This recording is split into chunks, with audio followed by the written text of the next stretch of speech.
You are listening to Small Business Straight Talk with your host, Amber De La Garza. Amber is a sought-after coach, trainer, speaker, and writer who gives small business owners the straight talk on productivity, time management, business systems, leading your teams, strategic decision-making, and mindset. No BS, fluff, or overused jargon. Just actionable strategies to get results and succeed in business. And here is your host, Amber De La Garza, the productivity specialist. Welcome, and thank you for listening to the Small Business Straight Talk podcast. Today is episode 351, Mastering Lead Nurturing and Customer Relationship Management with Jason Kramer.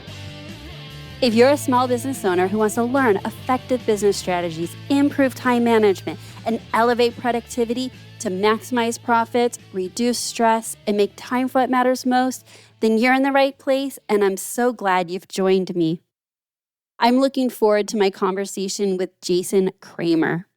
Jason Kramer is the founder of Cultivize, a consulting firm that specializes in B2B lead nurturing strategies and technology. With 15 years of experience running a creative agency, Jason identified revenue gaps in marketing and sales funnels for distributors, service providers, marketing agencies, and manufacturers. He launched Cultivize to provide customized solutions to empower businesses to connect prospect and customer data with marketing campaigns and sales team activity. When not strategizing in CRM, he enjoys family time with his wife, 2 kids, and 2 dogs in their lively New York home. I want to invite you to take my next level business owner quiz. In just 3 short minutes, you'll find out what is most holding you back from taking your business to the next level, and then you'll receive a curated, personalized playlist to help you solve those pain points. Seriously, what's more productive than 3-minute investment to take this quiz and to get a curated playlist of the podcast that points you directly to episodes that address those challenges that you can implement and take action on immediately in your business? Hit pause and head on over to amberdelagarza.com/quiz. Again, that's amberdelagarza.com/quiz. And now, let's meet our guest and get to the straight talk. Welcome, Jason, to the podcast. How are you today? I'm doing great, Amber. Great to be here. Thanks for having me. Yeah, we got to just meet briefly before this conversation, and I'm really looking forward to our talk today. So I got your pitch to be on the podcast, and I do a lot of homework on who I invite to be a guest on the podcast, and your topic is so needed, specifically for my audience, and I'm just so curious, how did you get into talking about CRMs, customer relationship management? We'll get into details and definitions, but Sure. How did you get into this industry of helping small business owners not just select, but implement CRMs into their businesses? Sure. So, to kind of, jump through, that story, which could take hours. Yes. I'll spare the audience to suffer through that. My background started in the world of marketing and branding, right? So Okay. I was a graphic designer for over 20 years, had a marketing agency and web development company for 16 years. Worked in, global accounts, national, regional accounts, before I started that company and even with that business. But what I saw though, Amber, was, a few things that were alarming to me. And one of those things was the fact of a kind of high level principle that people are spending money on marketing, whether it Yeah. be trade shows, PPC, which is Google AdWords and the such, if people aren't familiar with that term. They're doing webinars, they're doing networking, they're going to a BNI or other networking events. And so they're putting human capital and dollars behind trying to build a pipeline of new leads. Yeah. And what many businesses don't often have and struggle with is, well, how do I follow up with these people? Right? Because typically, if someone doesn't raise their hand right away and say, hey, Jason, hey, Amber, that sounds great. Where do I sign? I want to buy today, which you and I know very rarely happens. There's usually a sales cycle, right? Yeah. That could be months or years, et cetera. You need something in place to be able to nurture them, to educate them, to inform them about things that are happening with, how you can help them or in the industry, et cetera. And so what the aha moment for me was realizing that so many of the companies we work with from a marketing perspective were lacking the ability to have a sales pipeline dashboard where they weren't tracking their marketing activities beyond the point of somebody coming to their website or filling out a form. Like it was just no more tracking existed. Yeah. Or I would talk to them about their data. Like where is a list of all of your contacts, your customers, your prior customers you used to do business with that you don't anymore? And people had like just random spreadsheets and if that, right? Things were Yeah. often written down on I have seen legal pads. everything. I have seen um, everything. and or they had no technology at all. I mean, I've dealt with companies that even recently we started working with a new company that is a multi-million-dollar business. They build high-end pools and spas and all these things on the residential level, and everything is written down on manila folders. Like a lead comes in, they put something into a manila folder, they write something down, and like all the notes are all like manual, right? So if you needed to go and look at that, you had to find the folder. That's not scalable at all. Yeah. So we're helping them create better systems and processes to improve that, and make them more efficient. Yeah. And that's really kind of how it all happened. Right. You saw a gap and you're fixing it. I have seen what you've seen as well. I think that having the idea that it's either a yes or a no in a conversation, a sales conversation, is so limited. And our dollars and our time, you don't get the same return if you don't have a way to keep in contact with them and nurture them. Before you were talking about manila envelopes, or folders rather, as you were speaking, I was taken back to my background, which is in real estate. And it was the same way. In my very early years in real estate, I would work for high producing agents and I would go in and they'd have no database. They'd have no CRM. And what would happen is they were really good at selling if the person was ready to buy right then and there. And they were really good at, working the lead that was right in front of them. But what happens when they're doing these consultations and they're not ready? Consultations and they're not ready. There was no return on that time because there was no way to follow up. Yeah. In addition, these folders, I went back in years of banker box folders to go get information from clients they sold to that they never kept that relationship going to. And ultimately, yes, it was either, very detailed Excel sheets, or most of them moved into some sort of CRM. But at that time, we're talking a couple decades ago. So CRMs weren't as popular back then. But to your point, I love that business owners have a way to use technology to be more productive and make their leads go further. Yeah. And it's really, interesting. And I know we talked about like lead nurturing. I'm sure there's some listeners that know exactly what that is and some that Yeah. don't. So just kind of, explain that just for a brief second, I think might be important because I know it's the sort of baseline for part of our conversation today. It's really just a series of emails, outreaches on maybe LinkedIn or social media, phone calls, dropping in, right? If that's kind of, you mentioned real estate and other industries where you might be seeing people. I know there's a lot of listeners that are in the financial sector, so that might be a lot of FaceTime.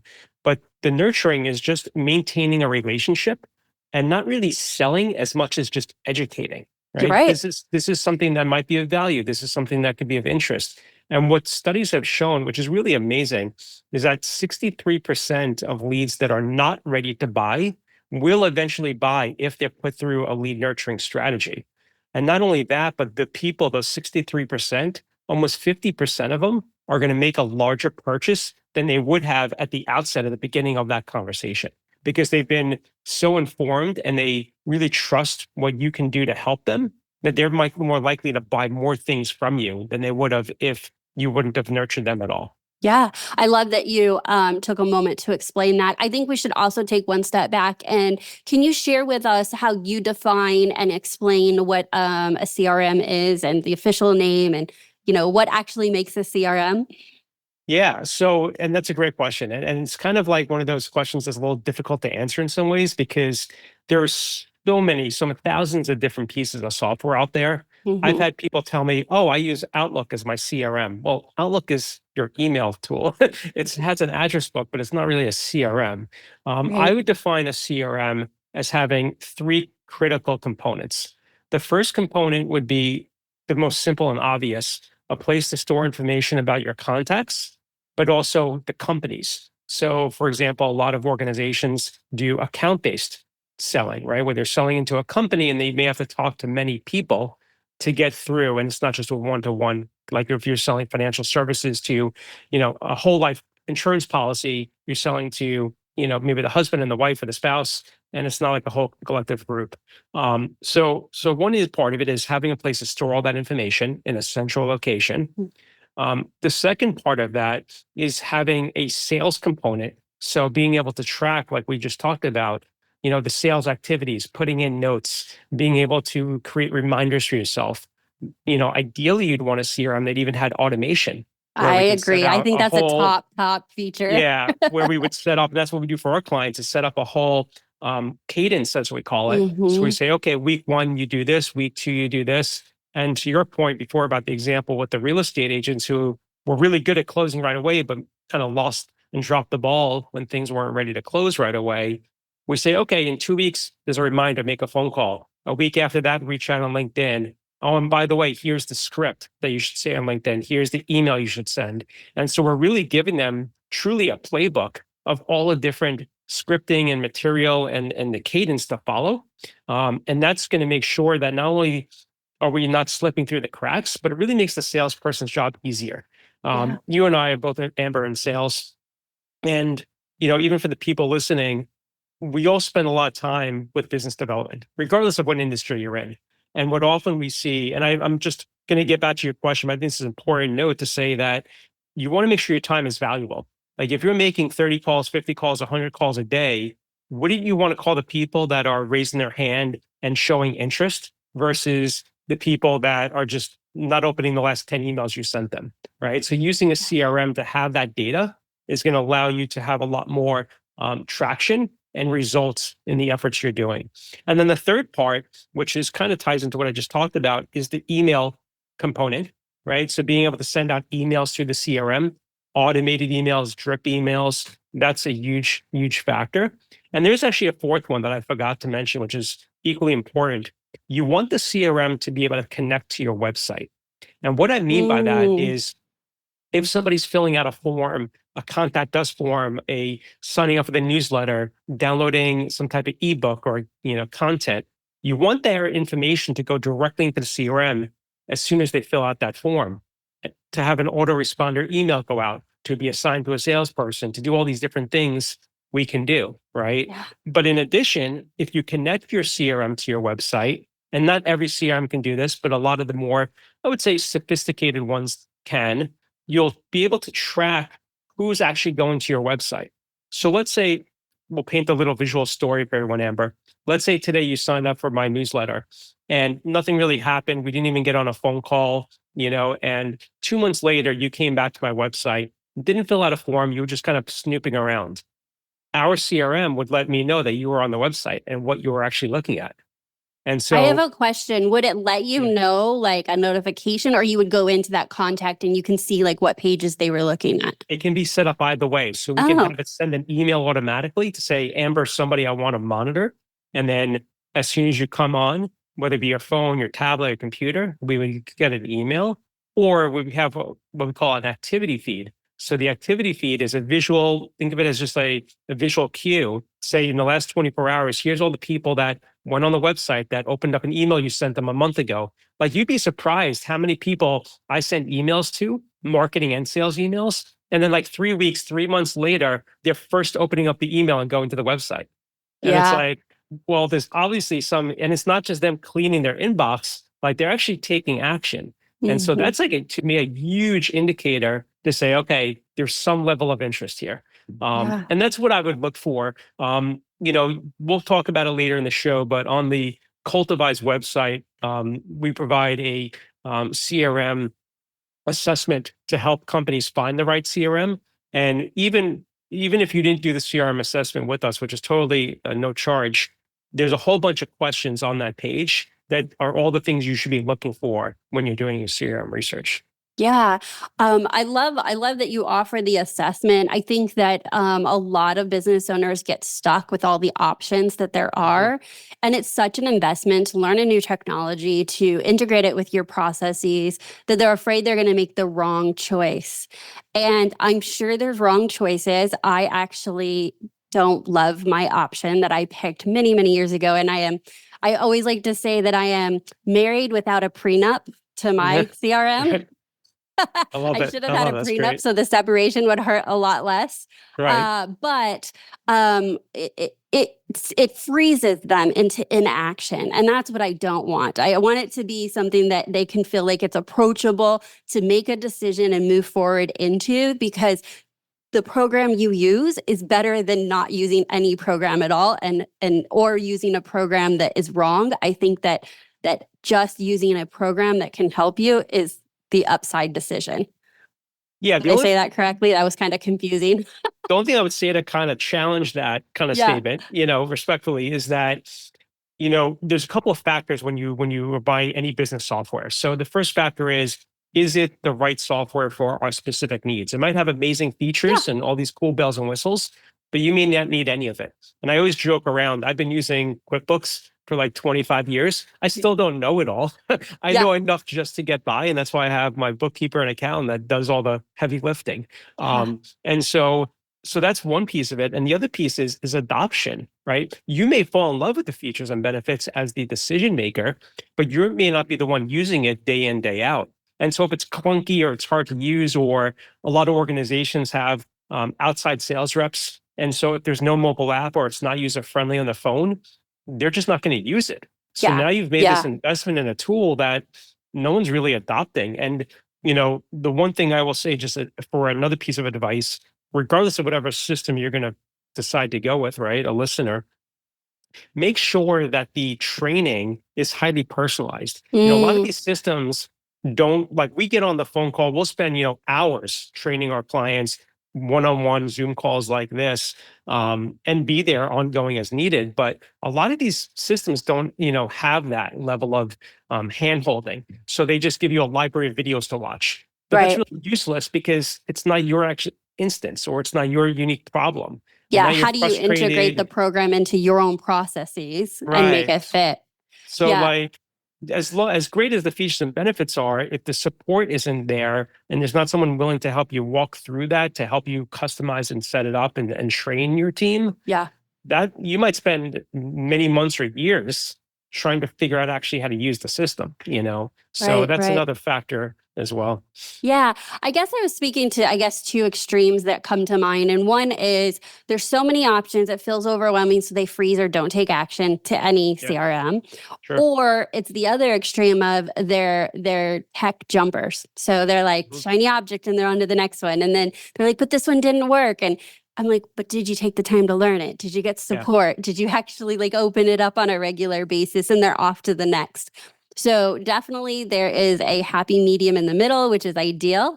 But I think both of those are, not very productive use of their time, is to stick in inaction or jumping from product to product. So finding the right one is really important. Yeah. And at the end of the day, I mean, and you know, this is something I'll say all the time, is that software does not solve any problems. It might make things a little easier and more Mm, organized, but you really need to have like an action plan written on paper to say, like, this is the fundamental business challenges we have, or these are the processes. Like, for example, we work with a lot of companies that send out tons and tons of quotes, right? And there's no process to follow up with them before they start working with us. So mm, in their mind, they're like, oh, business is good. We're sending out all these quotes, but you're just leaving hundreds of thousands of millions of dollars of revenue on the table because you're not following up on those quotes. You might as well not even write them, yeah, right? And so that's another important kind of consideration as well. When it comes to this. But you're right. It's a big decision, and yeah, there's like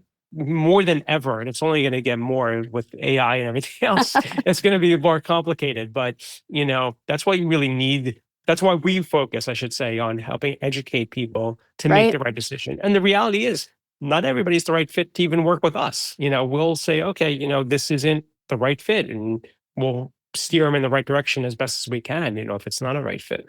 So I have a couple very specific questions on your Yeah. experience. The first one is, Is there a perfect CRM for a business? No. Okay. All right. We're in agreement with I this. mean, at the end, yeah, no, there isn't, because you're always going to find something that you want that it doesn't have, So Yeah, yeah. it's Okay. just the Then way it is. Yeah. I'm glad you agree. And then because I want to kind of demystify that or debunk that, right? Because people are thinking, oh, this isn't for me because it's not a 10 out of 10. And I'm like, if it's like an 8 out of 10 here, like let's stick with what you have. Right. Because there's Yeah. such a cost to jumping to something else, learning something else, getting it all up and going. And the grass isn't always greener on the other side. True. Two, what are your thoughts about the customization of the automation? And why I ask this is because in real estate specifically, there's lots of predetermined automations and the emails are already written and the scripts are already done. You alluded to this. Not all Mhm. CRMs are that way. But what is your take on, should the business owner customize that, or should they just take it out of the box and hit the ground running? I personally think there has to be customization. I mean, every business hopefully is at a point where they're established enough to have a voice, to Yeah. differentiate themselves in the marketplace. And so if you have that voice and that voice isn't carried through, when whatever you're doing, right? I mean, you have to make sure it's, people are buying from other humans. They're not buying from an AI or from a bot Yeah. or even necessarily from a website, unless it's something tangible like a bouquet of flowers. You really don't need to Yeah. talk to anybody, right? So it's just about the product in that case. But the clients we work with predominantly are all service based. So you're really Mhm. buying the person as much as you're buying what the service provides. Yeah. The other factor there too is that I just had this experience where we had some very minor water damage in the house. And, I called up the insurance company and I'm like, hey, you need to come by, check it out. So we get to sort it out. And even though it was only like a 2-week process, he was jokingly that the adjuster was like, well, you probably got this message or you might have got a text. I don't even know what it says. Right. Like, but so he's like communicating with me to help me through this process, but I'm getting like texts and emails from like the company that like kind of counteract what he's telling me and like the timing of things. And it was so funny because I even responded because one of the emails was supposedly from his manager, like just check to make sure everything's going good. I replied with some concerns and like no one even gotten back to me, Oh you my know? Like no one was goodness. even monitoring it. So it was clear it was a fake automation, or it was a Yeah. real automation, but a fake person being like, hey, we're making sure that David's doing a good job.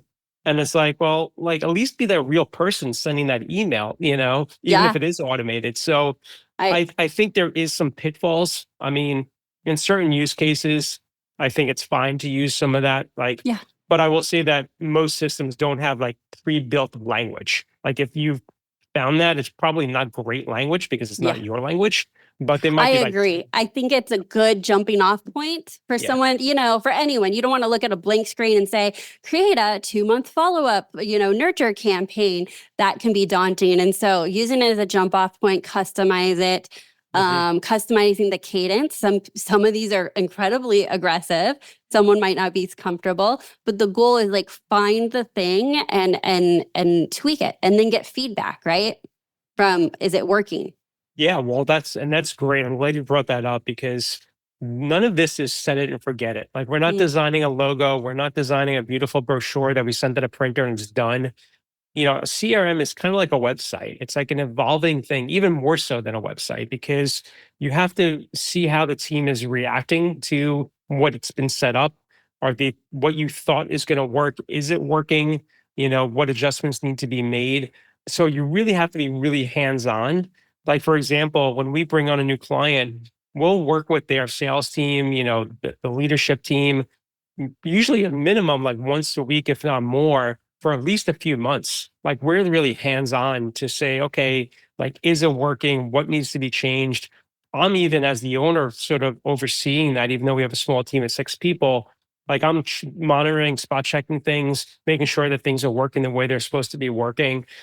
Because at the end of the day, they don't know what to look for, right? The client right. doesn't know if there's a mistake or not. I mean, yes, they might know if something's obvious, but they may not realize that one little thing slipped through the cracks, but we do, right? So Yeah. we're taking the responsibility and accountability to making sure that what we're putting together is actually solving the solution. Yeah. So we wanted to make sure that we talked about ROI on this Yeah, investment sure. specifically and ROI on marketing. Yeah. So give us your opinion on, this is not just a financial investment, it's a time investment, whether it's with working with your team or that the business takes months to kind of implement, integrate, customize, build out all these campaigns. And for the record, mine took longer than months and it feels like it's never done, right? As you were saying, I just want to speak to that it's never done because as you get done, you get a new idea or you want to rewrite an email. But what can a business owner expect as the ROI on this type of decision and investment in their business? Well, I think you first have to look, and it's a good question, Amber. So thanks for Mm-hmm. all these great questions. You're really testing me today. um, you have to think about the human capital, right? So who on your team is responsible? Let's just focus on the sales aspect, right? So, how many hours a day are they spending making the phone calls? Maybe they're using Google Sheets and they're moving data from one place to another, or they're copying and pasting. How many hours is that taking? And if you broke down what that hourly rate is, you might find that you're spending thousands of dollars doing something that these repetitive, mundane tasks that Yeah. a CRM with automation can completely replace. So when we talk to businesses, we tell them, at least the tools that we bring in, and then granted, there's lots of tools out there, but that tool, regardless of the investment for the tool itself and us setting it up, it could be a $30,000 to $60,000 savings, right? Because if Mm-hmm. you look at that, person you were going to hire, that entry level person to do data entry or to do something to assist, instead of spending $50,000 a year on salary plus benefits and all these other things, and we come in and we're like half that price, then, and that's like ongoing. Well, it's pretty obvious, right? I mean, Yeah. on that savings there.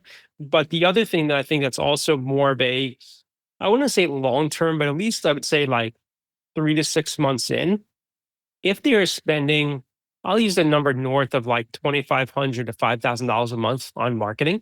And that could be anything. It doesn't have to be just digital. It could be, trade shows, going to home shows, whatever they're doing.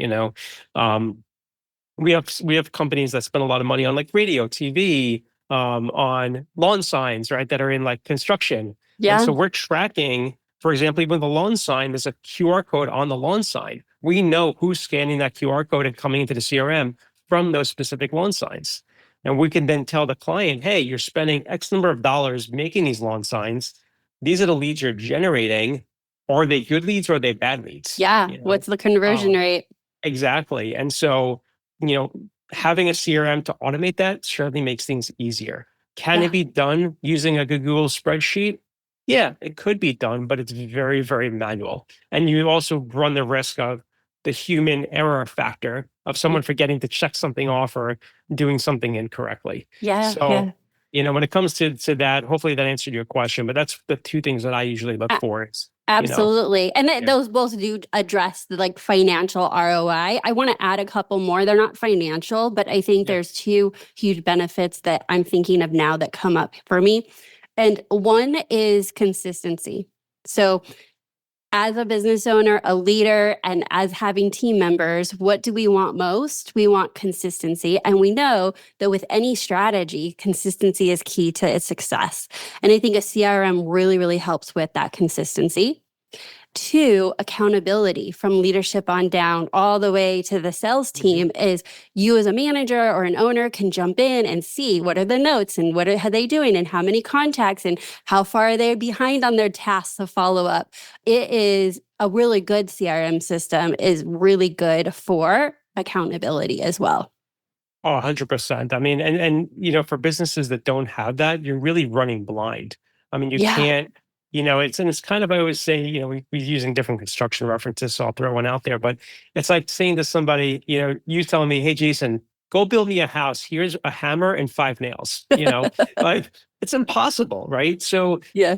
if you're having a sales team, even if they're experienced salespeople, right? I know we're talking a lot about sales, but that's an important role here. It doesn't mean that they're going to be able to do their job well if you're not giving them the tools to succeed. And so and I love the idea about consistency, and that's important. I'm glad you mentioned that because a salesperson shouldn't necessarily be responsible. I mean, in part they should be, but writing all of their own sales emails, right? It should Oh, be the yeah. marketing team helping advise on This is the language we use. This is the tonality we use. And what if you have 10, 20, 30 salespeople that all have different voices, all have different experience? Their emails and the way they're communicating are going to be staggered. So you want to really level the playing field and give Yeah. them, again, a tool set of communication tools to make them come across with the value proposition of how they're best going to succeed to spark a conversation, but also eventually, obviously, close the deal. Yeah, so I understand that you work specifically with larger businesses because this is quite an investment and your team is incredible on helping them implement this. I just want to speak to the small business owner, solopreneur, or small team and just say, hey, keep listening because this is for you right here and right now. I have a smaller team and I've invested quite a bit in my own CRM system, the nurturing campaign, segmenting the list, revising it all the time. I feel like it's never done. I feel like, you figure it out and you're like, I think it could be better. And then you tweak it and you tweak it again. And so now is the time to start this. And then in the future, if you feel like you need another programmer to upgrade, I think that that's a great move. But don't wait too long to get started on implementing a CRM in your business. Yeah, absolutely. And the one thing to think about is, and it's a challenge, right? Because for those smaller, younger businesses, solo companies, it's like, well, I don't need all the sophistication right now. But if you're planning to grow, you also have to realize you're probably going to have to abandon whatever it is you use now and move up to something else. So the one thing to also Ooh. consider is what can be exported out, right? If you're using a Ugh. Google spreadsheet, that's easy. But a lot of these systems that are $50, $100 a month, they might be good for these young companies, but you really want to make sure and get in writing what can be exported. Sometimes you could only export contact information like phone number, email, company name, but all your notes or your tasks can't be exported, which is a big problem. That So literally hurts my heart. And you yeah, are so right about that. Remember when I was mentioning the prenup? yeah, Exactly. I have right, so much invested in my CRM, and it's not a low end CRM. And I'm yeah, not even going to mention it because I don't recommend it, but it is a higher end CRM. And, when I think of, well, I'll tell you what I did to hack the system. While notes and stuff might not be exportable, what I was most concerned about were all the assets that are in these funnels and nurture mm, campaigns. yep, So we have kept every single email that has ever been created in our own Google Drive, Google Documents, mhm, and then link it to the assets inside our CRM system so that if we end up leaving that CRM system, we at least can go copy, paste, and rebuild in yeah. something else. So it's not ideal, but you're right. So much does not get exported. Yeah. So, I mean, certainly something to think about for sure. But I would say, think about your priorities and goals. And, even if you take a quick exercise, listening and maybe you're driving or you're at the gym and you can't do it right now. And of course, that's more, keep driving. Don't get out of the pen and paper, please, on my account. But just write down like, what are the things that, maybe even me as the small business owner, what do I spend my day doing? What do I do from 9 to 10? What do I do from 10 to 11 on a daily basis?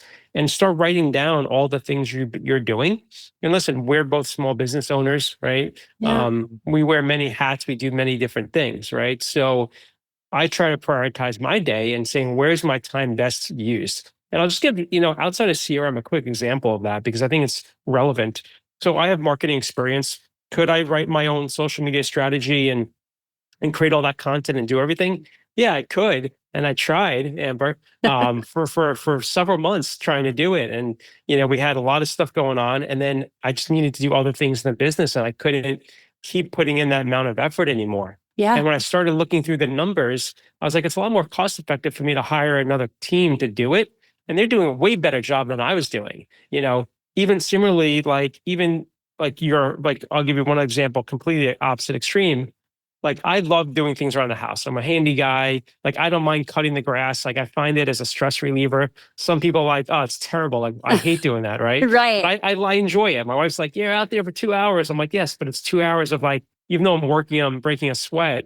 Like I Yeah. enjoy it. It's like my therapy in a way. Uh-huh. And so, but I started realizing, well, if I hire somebody to do it and I pay them, let's say $50 to cut the lawn, and they're out there for 15 minutes with five guys, and I'm spending 2 hours out there. And if I charge even $100 an hour, it's $200 an hour that I'm losing, Yep. right? For me taking off on a Friday or whatever, going to do that if I can't do it in the evening or on the weekend. And so you start looking at that. And I think it's the same thing with your business. Don't take on things, I guess is my lesson, and being a self entrepreneur. I've learned the hard way. Don't take on things that you're not as qualified to do as somebody else. That, yes, you'll have to pay them, but it'll probably be more productive and more efficient. You'll get better results than doing something yourself, kind of like Yeah, adequately or above adequately yourself, just I to save agree. dollars, It hasn't published. I just recorded yesterday a solo episode about wearing all the hats. Yeah. Like let's put some of these hats down and all the creative ways to outsource. And one of them is obviously very specific for a specific project, a specific talent and Mhm. expertise. Because in this example, it's not cutting grass, but like how much time would you spend to learn the ins and the outs of the system to be Yeah. able to implement it yourself before? And there's such a, what do I want to say? Like you would have to spend so much time on that runway before you ever saw an ROI if you tried doing Mhm. it yourself.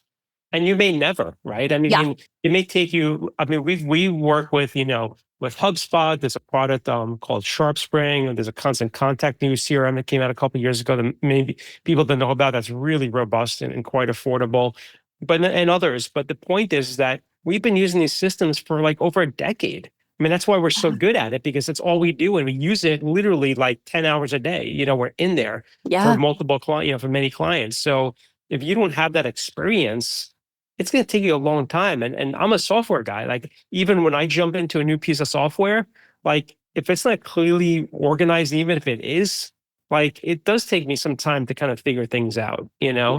and it'll take anybody time to figure things out. And so what's more important, figuring something out that you could just hire somebody to kind of do it for you with very short time frame, or actually growing the business and focusing on sales and business development and overseeing the team and all these other more important things. And Yeah. so, no, it's definitely a great advice, that I think you've shared here too as well. And, I'll just offer to say that I'm an open book. So anybody that's listening, they want to get in touch with me, they could, go check me out. Best place is afterthelead.com. I'll just kind of throw that out there. It's Yeah. got my LinkedIn connection or profile to link with me there. We also talked about like nurturing, which is, I think, really important. I've written a playbook. It's a 13-page playbook that explains actually how to nurture your leads. What are all the components? You can get that for free also at afterthelead.com, as well as some other resources. So, if anybody wants to reach out to me, I'm happy to chat with them, Amber, because, your audience, seems like a great group of people. And Yeah. I'm all about trying to help people, I regardless if we appreciate. can work together or not. If I can walk off that call, that meeting, and just know that I gave them some advice, like that's enough for me to kind of know that it's been helpful. Yeah, I appreciate that. And we'll make sure we link out to that in the show notes. Before we close up, I have just a couple more questions. Yeah, One sure. specifically, if your team is hired to handle the, I guess, selection, implementation, do you do training as well? Oh, of course. So And we do. then follow them along through adoption with their team? Yeah. So the way it works for us is like we are, I would say, if let's say I'm going to throw out a number. Let's say it takes us 30 hours. It doesn't take that. It might take more or less, but let's say it took 30 hours to create the strategy, implement, and do everything.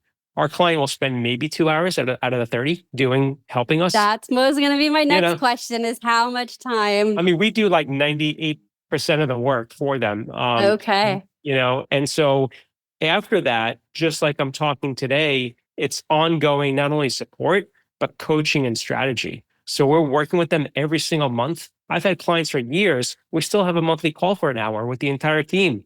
How are things Mm, going? What are you doing, in the next 30 days? What's been working? What hasn't been working? Oh, you're going to start doing webinars. You've never done them before. How do we get that integrated to the yeah. CRM?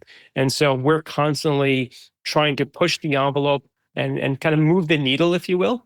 Like, as we said earlier in the conversation, this is not just set it up today and walk away from it and it's done. It's a constant evolution and tinkering to kind of see Mhm. what's working. And so, yeah, so we're in it to be accountable also, right? To make sure that the client is succeeding. Otherwise, if we just walked away and said, good luck, here's the keys, we're probably going to have a really high churn rate of people saying, okay, yeah, it was going good for a while, and then it just fizzled out. Right. Right. So, You wanted that continued adoption. And I was thinking another value to that monthly, touch base is the fact that every system is always upgrading and yeah. adding additional features or things that when you are out of the loop and you're in your business and you get the emails, you dismiss them, and you get the notifications, you're like, I don't have time to look at them. But really, that might be the thing that takes your business to the next level. So by having somebody like you that's like, hey, based on your goals, based on how you're using the system, like, I really think you need to be looking at this new feature or implement this new thing in the program, which again, you're getting more for your money if you're fully utilizing the CRM that you've chosen. Yeah, and a lot of these CRMs, like a lot of the ones we recommend, like all these features are all built in. There's no additional Yeah. cost. So you Yeah. might be not needing, let's say, a chatbot, right? For example, but a year later, you're like, oh, you know what? A chatbot would be really great for this specific need we have. Well, we just build it and turn it on. Like there's no additional cost to do that because it's already there Part as a of it. feature. Yeah. Yeah. So, that's and we're not going to recommend that if it's not a need. But yeah, you're right. I mean, a lot of those, and I get tons of those emails too. I'm like, yeah, that sounds interesting. And if I look at it, and or I don't, but yeah, having somebody that has your back to make sure you're getting the most out of that investment, not just from financial, but also from, like you mentioned before, like efficiency and productivity Yeah. is like super important. Absolutely. I see the whole world through that. Efficiency, productivity, time, money. You got to think of all that in business for sure. Yeah. Jason, thank you so much for being here today. And thank you for sharing your own experience and how you help business owners really take advantage of this amazing technology that can help take their business to the next level. We'll be sure to link out to everything in the show notes as always. And thank you so much. Thanks, Amber. It's great talking with you today. I have loved having you listen to this episode of the Small Business Straight Talk podcast, and I sure hope you found the conversation with Jason to be insightful. No change. Without taking action, nothing will change for you or your business. The point from today's episode and conversation that I just want to reiterate is that you are paying a lot of money, time, resources are being invested into generating leads into your business. And in today's conversation, we talked about the value of nurturing those leads. I have been in and out of small businesses for the last 15 years. And what I have seen time and time again is that there is no system for nurturing the lead that isn't a definitive yes or a definitive no when you first speak to them.